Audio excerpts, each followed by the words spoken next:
이 땅에 우리 인생 살아가는 동안에 인생을 성공하고 승리하고 이렇게 살다가 천국 들어가는 사람이 많지 않습니다. 이 땅에 살아가는데 행복한 인생, 성공하는 사람, 자기 꿈을 이루고 감사가 넘치는 사람, 이런 사람은 드뭅니다. 그런 삶을 살아내기가 만만치 않은 거예요. 이 땅에 살아갈 때 내 인생 내가 성공하도록 날 좀 누가 도와줄 사람 없나? 멋진 근사한 능력 있는 사람이 나를 척척 도와주면 내 인생이 승리하게 될 텐데, 우리가 그런 생각을 들어갈 것입니다. 날 도와줄 사람. 내가 산을 향하여 눈을 들리라 나의 도움이 어디서 올꼬. 내 인생 누가 좀 도와줬으면 좋겠는데, 권세 있는 사람 무슨 이렇게 축축 도와주면 얼마나 좋겠어요. 아멘. 그런데 그런 분이 계세요. 아멘. 그래서 정말 나를 도와줄 분, 능력 있는 분이 계십니다. 그래서 우리가 그분을 알고 그분을 의지하게 되면 이제 성공하는 인생 살 수 있어요. 내 인생이 뭐가 이러냐, 너무 비참하다. 내 인생이 뭐가 이러냐, 너무 초라하다. 이런 사람이 이제 내 인생을 팍팍 밀어주는 권세 있는 분을 만나면 이제 승리하는 삶으로 바뀌게 될 줄로 믿습니다. 우리 인생은 참 내일을 알 수 없는 그와 같은 존재입니다.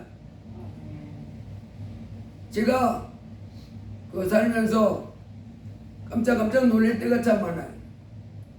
우리 은혜 학교 다니는 교장 선생님이 같이 이제 선생들이 교직원 와야하고 이런데 갑자기 새벽에 교장 선생님 돌아가셨습니다 하고 문자가 왔다. 아직 60도 채 됐나 안 됐나 뭐 그렇다. 요즘은 뭐 100살 살고 그런 세대잖아요. 100살 살고 뭐 90살 살고 뭐 90살 살았다고 그래도 와 90살 살았어 이런 세대가 아닙니다. 이제는 뭐 웬만하면 90살은 다 넉넉하게 살고 100살 살고 그런 시대인데, 이제 교장 선생님 됐는데 오늘날 갑자기 엊그제만 같이 그 교사들 회의하던 그 교장 선생님이 부고 돌아가셨다고 해요. 얼마나 놀래요.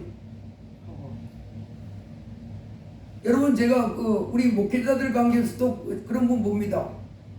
지난달까지 같이 모여가지고 회의하고 또 같이 밥 먹고 모장하던 목사님이 갑자기 돌아가셨다고 보고 그게 왔어요. 얼마나 놀랍니까? 제가 방송 중에서 배경문인가? 변호사가 있습니다. 무슨 방송 프로그램이 있는데 어떤 사건 사고가 있으면 그 사건 사고에 대해서 이제 이분이 변호사라 이거 이제 어떻게 처리됩니까? 어떻게 처리해야 됩니까? 그러면 이제 거기에 대해서 법적으로 설명해 주시는 분인데 아주 좋더라. 근데 참 선하게 생겼고. 근데 그분이 돌아가셨다고 기사가 났어요. 어젠가? 보니까. 이분 도대체 나이가 얼마인데 돌아가신 거 보니까 52살이래. 52살 된 사법고시 붙어가지고 변호사 생활하던 사람이 52살이면 이게 52살인데 결혼 한 번 했다가 이혼하고 또 6년 전인가 결혼했대. 이제 새로 결혼한 지 얼마 안 됐잖아요. 그것도 무슨 아나운서하고. 근데 또 죽은 거야, 갑자기. 그럴 때마다 어때요? 아니, 그분이 돌아가셨다고? 그 멀쩡하던 분이? 이런 생각하지. 우리 목사님들 중에도 보면, 저는 제가 잘 아는 목사님이 돌아가셨다고 연락 왔을 때, 그 목사님 이름으로 연락이 왔더라고. 아마무게 소천. 그래서 내가 장난도 되게 이상한 장난을 같이 이제 그랬거든요. 왜냐면 그 사람 핸드폰으로 내게 카톡이 온 거예요.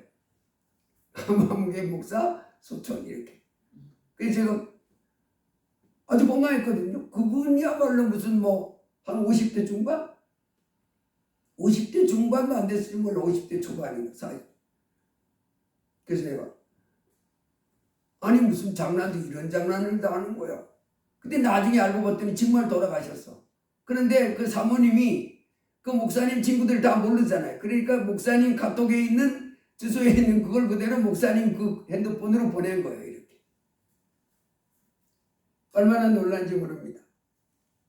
그래서 우리가 우리 인생 내일을 알지 못하는 상황 속에서도 이제 내일에 대한 어떤 일에 대한 두려움보다도 오늘도 감사하고 또 오늘도 기뻐하면서 내일의 희망을 품고 그리고 감사하며 살다가 천국 들어가는 이와 같은 삶을 살기가 만만치 않습니다. 그런데 오늘 우리는 이제 그 길이 있음을 듣고자 합니다. 하나님의 말씀을 통해서. 이 땅에서 우리가 어떻게 해야 내 인생 이렇듯 지지리도 모질고 고난스러운가 이런 고백을 할 것이 아니라 내 인생 너무 좋다. 내 인생 너무 복되다. 이렇게 하고 내 인생 너무 복된 인생이야. 어떻게 이렇게 복받은 인생인가.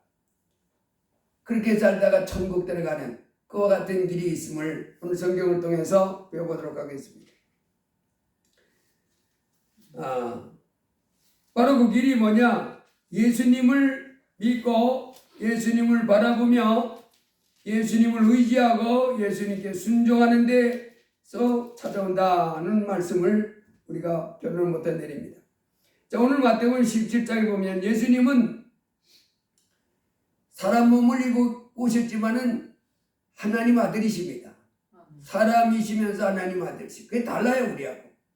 이 땅의 모든 사람은 다 똑같이 사람입니다. 그냥 사람이.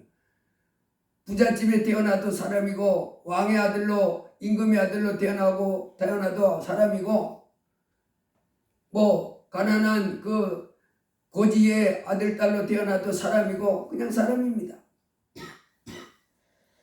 근데 예수님은 사람만이 아니고 하나님의 아들이 성부 성자 성령 제2의 하나님이 사람 몸을 입고 오신 분이 예수님이에요. 이분이 제자들 데리고 다닐 길입니다. 베드로와 야고보와 그 형제 요한을 데리시고 따로 높은 산에 올라가셨더니 여기 높은 산이 어디냐? 예수님이 활동하셨던 공간이 저 이스라엘 나라 그렇게 넓지 않습니다. 이스라엘 나라가 그 우리나라 땅 강원도 땅만 합니다. 그러니까 뭐 이스라엘 나라 땅에서 좀 위로도 올라갔다 내려갔다 해도 예수님의 활동 반경이 넓어봐야 대한민국 땅 그 범위밖에 안 돼요. 넓게 잡아봐야. 그러니까 그 공간에서 공생애를 하시다가 십자가에 못 박혀 죽으셨다가 다시 부활하시고 하늘나라로 올라가신 분이 예수님이십니다.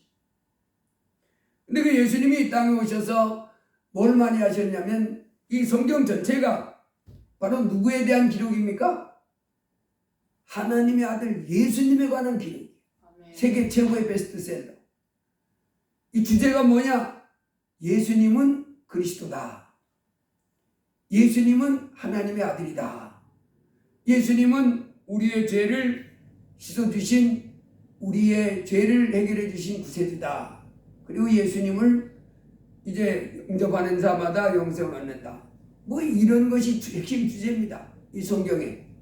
이 방대한 내용이 많은 것 같아도 바로 이것이 주제입니다. 그래서 오늘 본문도 보면 예수님이 내가 하늘나라에서는 하나님의 아들이다 하는 것을 나타내 보여주신 말씀이에요. 그 이제 야고보와 베드로와 그 형제들은 아직 잘 모르잖아요.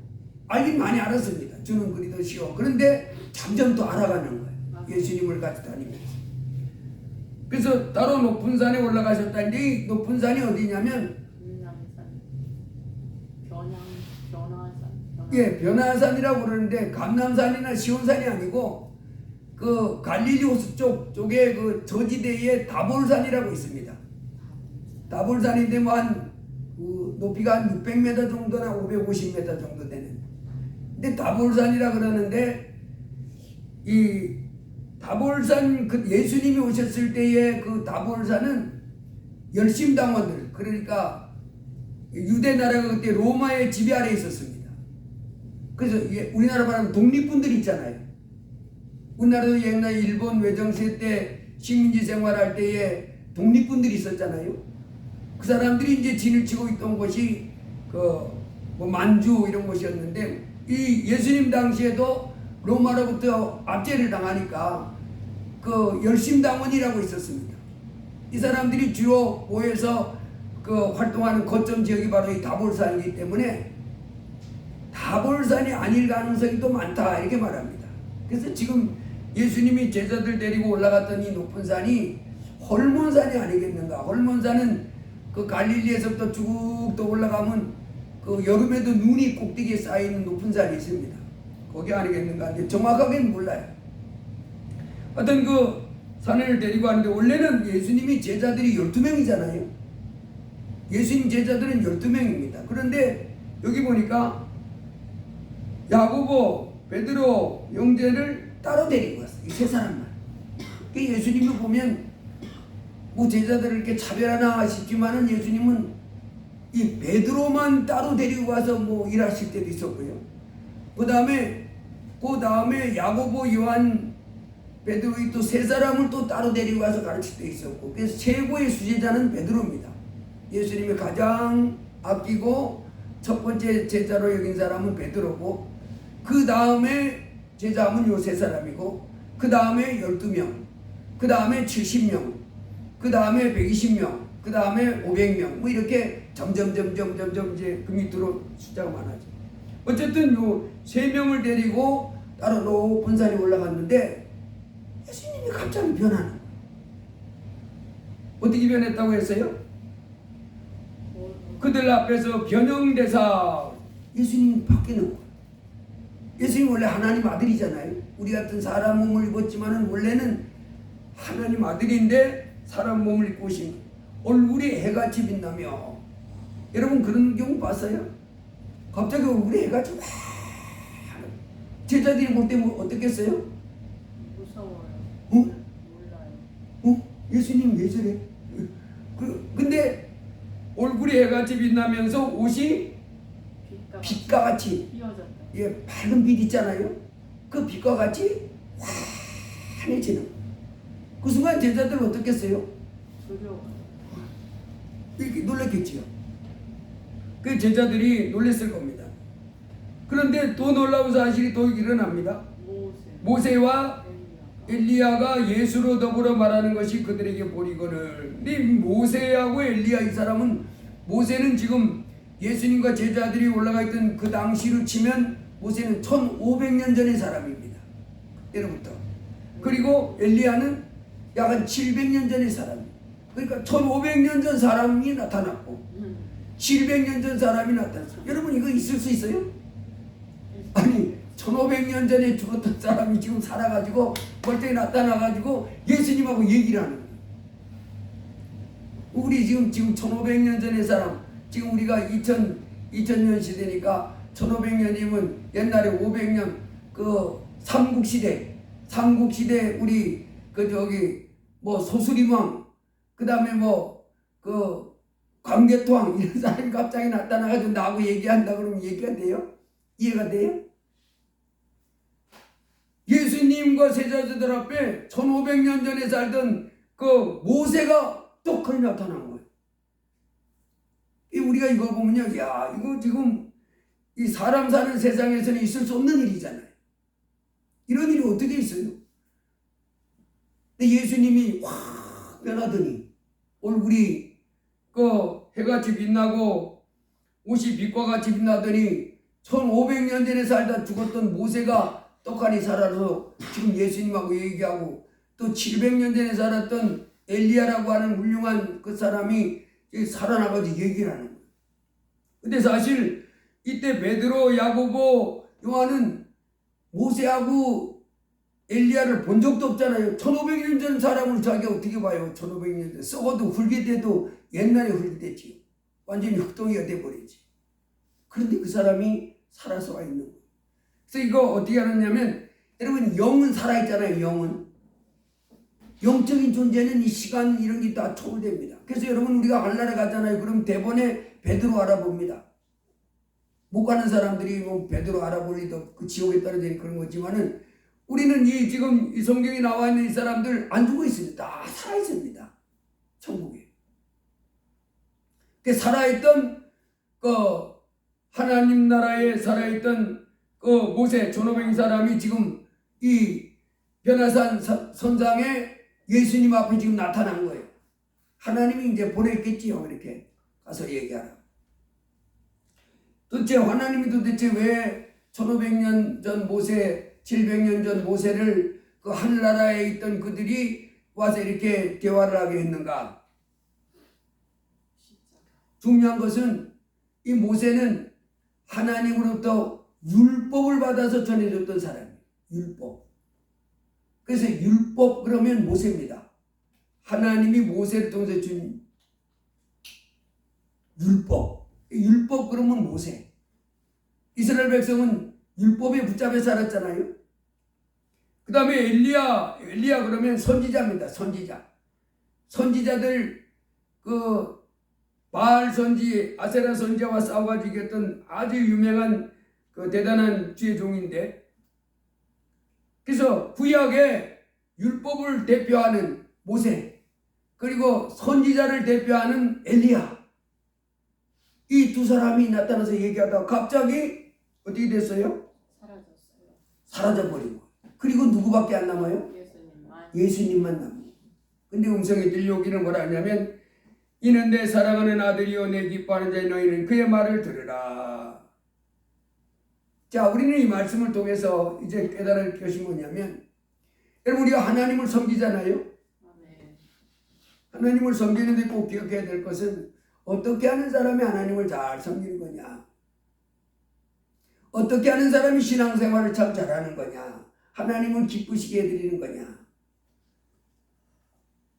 구약의 율법을 다 이렇게 뒤다 보면서 율법 붙잡고 이렇게 사는 사람, 율법에 이렇게 있다 이것이 아니고, 또 선지자들이 이렇게 갈 때 그게 아니고, 물론 그것 따라가지만 가장 먼저를 높에 붙잡고 보고 의지해야 될 분은 예수라는 거예요.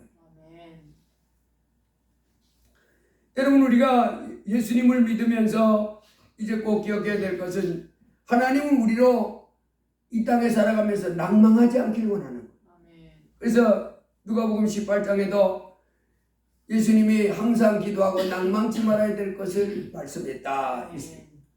낭망하지 말아야 될 것을 비유하여 가라사대. 그러면서 어떠한 억울한 일을 당한 과부가 그 불의한 재판관에게 계속 찾아가서 그 낭망하지 않고 소망을 이뤘다는 것을 예를 들어줬지요. 우리 주님은 예수 믿는 사람들이 뭐 하지 않길 원해요? 항상 기도하고 낙심하지 않길 원해요. 꿈이 있길 원합니다. 좌절하고 낭망하고 포기하고 두려워하고 걱정하고 살기를 원치 않고, 우리 예수님은 이제 이 땅에 우리가 어떻게 살기를 원하냐면 소망 가운데 살기를 원합니다. 소망이 있어. 왜 좋아하냐? 지금 힘들고 어려움이 있어도 소망이 있어. 여러분 일을 하는데도요, 그때도 돈이 잘 벌리면 피곤해요, 안 피곤해요? 돈 많이 버는 사람들 보세요. 어우 죽겠어, 아주 힘들어 죽겠어. 그러면서도 어때요? 너무 좋아하는 거예요. 왜? 돈이 잘 벌리니까. 그게 뭐예요? 소망이 있는 거예요. 지금은 힘들어도 이제 돈이 잘 벌리니까. 그리고 어떤 일을 하는 사람이 자기 인생 살아가는 동안에 지금 힘들고 어려워도 이제 잘 될 어떤 그게 소망이 있는 사람은 좌절해요, 안 해요? 안 합니다. 우리 하나님 자녀들은 이제 이 땅에 사는 동안에 소망이 늘 있기를 원하는 거예요. 희망이 있기를 원합니다. 고린도서 13장에 그런즉 믿음, 소망, 사랑이 세 가지는 항상 있을 것인데 그 중에 제일은 사랑이라.